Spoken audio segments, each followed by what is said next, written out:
Here in the United States, we're often brought up and told we don't have propaganda, that we have a hard-charging investigative press, we have this educated, skeptical, even cynical citizenry, and that if there were powerful interests trying to manage and manipulate public opinion, they would be exposed.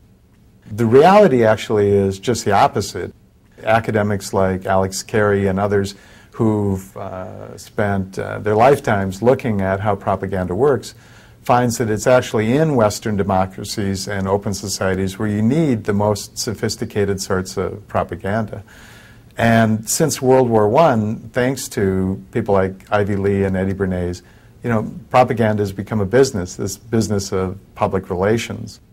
Or as one of the firms that has often represented dictators, the Burson Marsteller firm puts it, their business is perception management, to manage public perception, public policy on behalf of their clients, whoever they might be.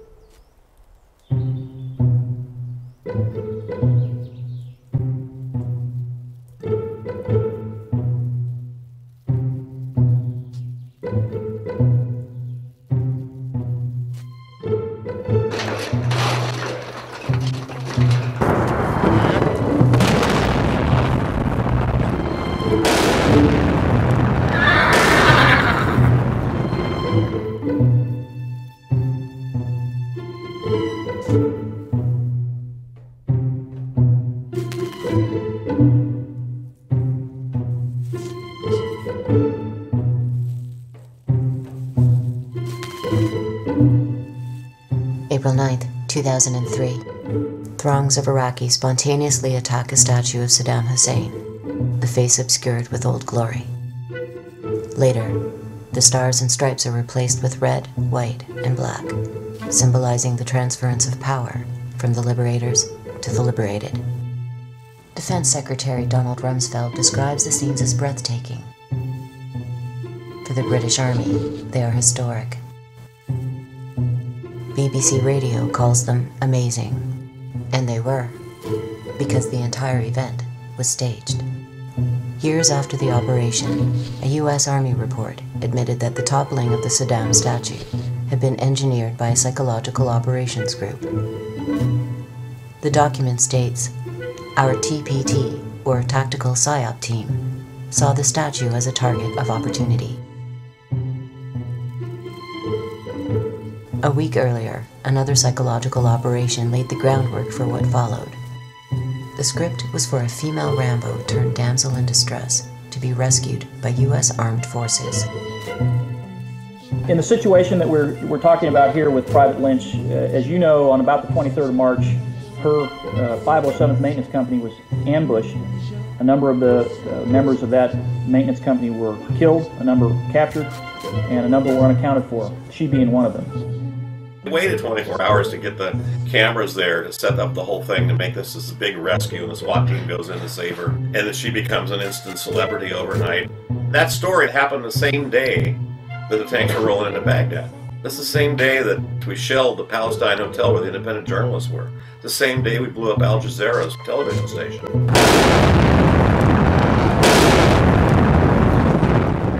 And killed one of their journalists. Oh, what we're getting on the front pages of the papers and in the news is the rescue of Jessica Lynch. So that was a PR substitute story. Toppling of the Saddam statue, they got Shalabi's group. The Rennan group had actually formed them. The CIA had paid the Rennan group to form the Iraqi Congress as a counter group to Saddam Hussein, and they were based here in the U.S. Then they flew them over there and they shipped them into Iraq. They were the ones that were standing around the statue as, a tank was used to pull it over. The Rennan group had been around. He worked for George W.'s father.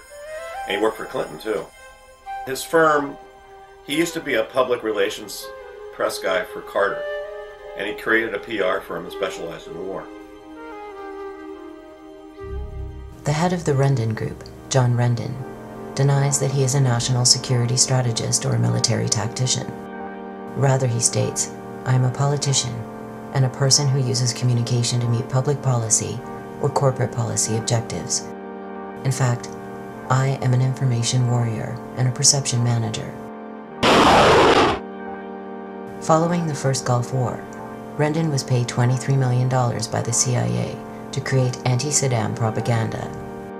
Following 9/11, he was charged with public relations for the US bombing of Afghanistan.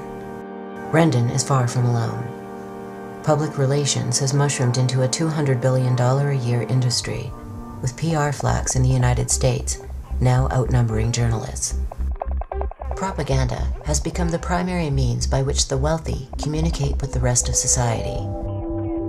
Whether selling a product, a political candidate, a law, or a war, seldom do the powerful deliver messages to the public before consulting their colleagues in the public relations industry. Colin Powell presents a now typical case. He didn't choose a seasoned diplomat for the position of Undersecretary of State. Instead, he chose Charlotte Beers, known in PR circles as the Queen of Madison Avenue. Her resume includes successful advertising campaigns for Head & Shoulders Dander Shampoo, Uncle Ben's Rice, and now, Uncle Sam. You see a news show, you watch 60 Minutes or a Fox program or whatever it is, you tend to give more credibility to what you're told is journalism. If an advertisement comes on, hopefully you tend to be more skeptical of that because obviously somebody put an awful lot of money into crafting this slick TV ad and airing it. But what you probably never suspect is that that news story you just watched was also crafted by a company given to the TV station or network with the understanding that they would put their own logos on it, identify it as real journalism, and air it. Colonel Sam Gardner would eventually chart 50 false news stories created and leaked by the Bush White House propaganda apparatus prior to and during the assault on Iraq. Foremost amongst these were the lies that led to the war in the first place. It was not bad intelligence that led to the invasion, concludes Gardner. It was an orchestrated effort that began before the war and was meticulously planned to manipulate the public. In 2002, when the Bush administration was conducting its massive public relations campaign to sell the war, out of Donald Rumsfeld's office in the Pentagon, there was something now referred to as the Pentagon Pundits program, where literally scores of former high-ranking military generals and admirals and colonels were getting their talking points for their appearances on TV news shows directly from the Pentagon. They would literally go to the Pentagon, be on phone conferences with the Pentagon, travel with the Pentagon, and then go on TV as supposedly independent sources. Although most of them were actually being paid in the private sector because these are retired military officials by defense contractors, and many of them were actually registered lobbyists for military contractors. So there's a bit of a conflict of interest right away when your bread and butter is based on being able to sell armaments and bombs and missiles, and you're supposed to be just a patriotic ex-general giving an honest opinion of what's going on. And even though that's illegal, there's no way to really stop it. And the most powerful medium through which it occurred refuses to even report on the scandal. You've got just a massive problem, and that's where we're at. There were clear warning signs long before the age of the embed. During the assault on Serbia under President Clinton, a report emerged by the Dutch journalist Abe de Vries, revealing the presence of Psi warriors working at CNN. They derived from the 3rd Psychological Operations Battalion at Fort Bragg in North Carolina. De Vries quoted Major Thomas Collins of the U.S. Army Information Service. PSYOPs personnel, soldiers, and officers have been working in CNN's headquarters in Atlanta through our program, training with industry. They helped in the production of news.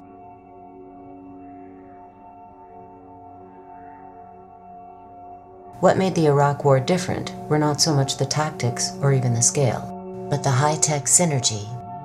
It was almost impossible to tell where the state ended and the Fourth Estate began. One of the things that we don't want to do is to destroy the infrastructure of Iraq, because in a few days we're going to own that country. Should they have used more? Should they, you know, use a Moab, the mother of all bombs, and a few daisy cutters, and, you know, let's not just stop at a couple of cruise missiles. Yeah, only 40. The invasion of Iraq represents a pinnacle of domestic war in the United States, an unparalleled integration between public relations firms, corporate media, and military psyops. At the time of the assault, large segments of the American public were convinced that a nuclear attack by Saddam Hussein on their nation was not only possible, but imminent. Soldiers who comprised the invading force were similarly confused, with a remarkable 77% believing that Hussein was responsible for the attacks of 9/11. Many earnestly believed that the mission was to destroy a mysterious group known as Al-Qaeda, while bringing freedom to the Iraqi people. We're here for your fucking freedom! So back up right now! Yet what was actually happening was what the Nuremberg Charter describes as the single greatest crime under international law: the planning, preparation, initiation, or waging of a war of aggression.